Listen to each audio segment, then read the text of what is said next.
The job posting was simple. Night attendant needed. Beacon Gas and Go, Highway 90. Good pay, no experience necessary. For Kevin, a college student desperate for cash, it sounded perfect.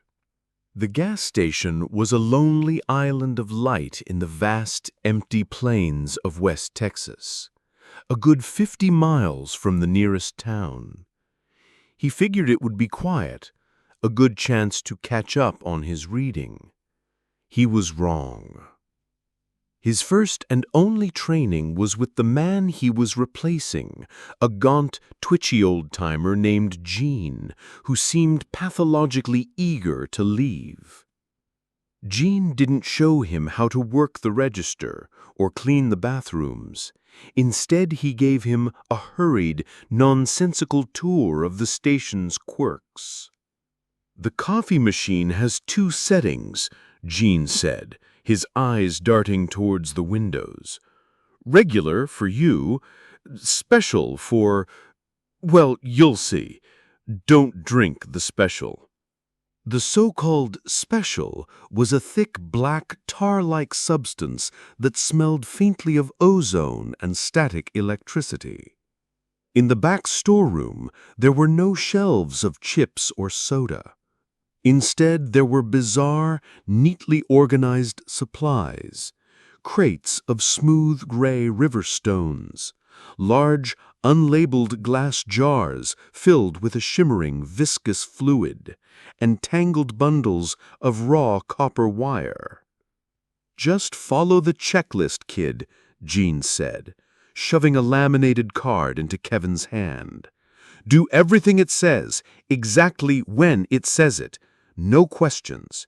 And the most important rule, the only one that'll keep you sane. Between the hours of 3 a.m. and 4 a.m., you turn off the main lights, you lock the door, and you do not, under any circumstances, go outside. I don't care if the President of the United States pulls up in a limousine made of solid gold. You don't open that door." Before Kevin could ask what he meant, Gene was gone, peeling out of the parking lot in his rusted pickup truck, leaving Kevin alone in the unnerving fluorescent of the beacon. The first few hours were dead quiet. Not a single car passed. Kevin swept the floors, read a chapter of his book, and tried to ignore the strangeness of the place. Then his watch alarm beeped. 1 a.m. He glanced at the checklist. 1 a.m. Polish 12 river stones until they shine. Arrange in a tight spiral on the main counter. It was absurd, but the memory of Gene's frantic eyes spurred him into action. He dutifully polished the stones. They grew warm to the touch as he rubbed them, and their dull gray surface took on an oily, iridescent sheen. He arranged them on the counter as instructed. 2 a.m. Brew 1 full pot of the special. Pour the entire contents slowly down the drain of pump number 3. With a feeling of profound weirdness, Kevin brewed the thick, black liquid. It hissed and popped as it cooked. Carrying the steaming pot outside into the vast, silent darkness, he poured it down the designated drain. The liquid didn't splash. It seemed to be absorbed instantly, and a faint, multicolored light pulsed from deep within the pump for a moment before fading. 2:30 a.m. Untangle 1 bundle of copper wire. Lay it in a straight line across the threshold of the main entrance. He carefully laid the wire across the doorway. As soon as the circuit was complete, the overhead lights of the station flickered, and the radio behind the counter, which had been silent, crackled to life. It wasn't music or talk. It was a soft, melodic chiming, layered over a deep, resonant hum that seemed to vibrate in his teeth. It was then that he saw the headlights. They appeared on the horizon, not one or two, but dozens of them, fanned out across the empty plains where no roads existed. They were impossibly large, and they weren't the steady white of normal headlights, but shifting, kaleidoscopic patterns of brilliant color. They were moving fast, too fast. Panic seized him. He fumbled in the drawer where Jean had been, looking for a manual, a phone number, anything. His fingers closed around a worn, spiral-bound notebook. It was a logbook, kept by the previous attendants. He opened it, his hands shaking. Entry by Dale. The long haulers are early tonight. The humming started before I could even lay the wire. Had to rush the offering. They don't like it when you rush. Entry by Maria. Someone tried to take a picture last week. Found his phone melted on the asphalt. Just a puddle of glass and plastic. You can't capture them. They're not made of light. They're just passing through it. Entry by Jean. It's my last week. Thank God. I think they know. The chimes sound angry. The new kid gets here tomorrow. Hope he's a fast learner. Hope he knows how to listen. Kevin's blood ran cold. The long haulers. The checklist wasn't maintenance. It was a ritual. The station wasn't a business. It was a temple, or a feeding station. He flipped to the last page, a frantic scrawl from Jean. The passing is the worst part. An hour feels like a lifetime. Whatever you hear, whatever you see through the glass, it's not for you. You are just the keeper of the lighthouse. You are the mechanic for a machine you can't comprehend. Just keep it running, and maybe you'll see the sunrise. His watch beeped again. 2:59 a.m. The final checklist item. 2:59 a.m. Turn off all interior and exterior lights, save for the one above the register. Lock the main door. Hide beneath the counter. Do not look outside until the humming stops. The lights on the horizon were no longer distant. They were bearing down on the station, bathing the empty landscape in a silent, strobing aurora.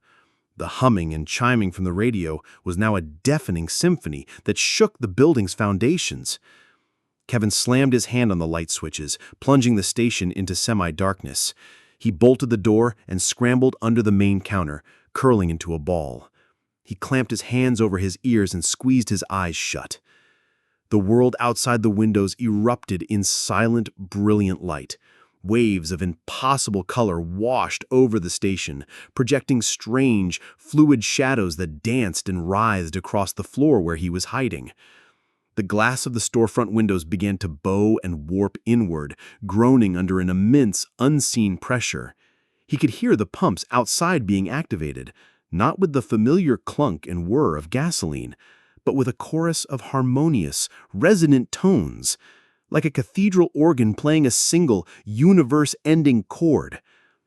An intelligence washed over him. It was vast, ancient, and utterly, terrifyingly indifferent.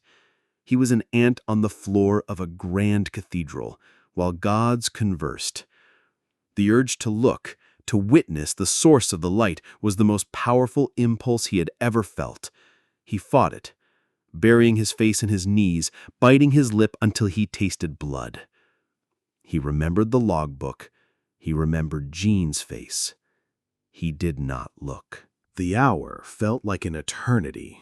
Finally, as suddenly as it began, it was over. The light, the sound, the pressure, all vanished. The only thing left was a profound, ringing silence. Slowly, shaking, Kevin crawled out from under the counter. The clock on the wall read 4:02 a.m. He looked around. The spiral of stones was gone. The pot of special was empty. The copper wire across the doorway had disintegrated into a fine gray dust. He unbolted the door and stepped outside, into the cool pre-dawn air. The asphalt was damp, and there were no tire tracks. Instead, where the impossible lights had been, strange, complex geometric patterns were faintly seared into the ground, glowing with a soft, residual energy before fading into the gray of the dawn. He stood there for a long time, watching the sunrise, the familiar light a comforting balm after the alien colors of the night. He heard the sound of an engine, a real one this time. An old minivan pulled up to the pumps, a sleepy family on vacation inside. "Fill her up, son," the driver asked, smiling. Kevin nodded, his movements feeling stiff and robotic. He picked up the nozzle for pump number 1 and began to fill their tank. As he did, he caught his own reflection in the van's window. He looked the same, tired, scared. But there was something new.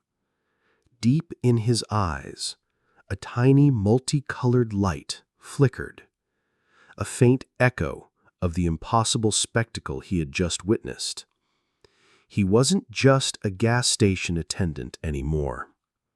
He was the keeper. And he knew, with a certainty that settled deep in his bones, that night would fall again and the long haulers would be back.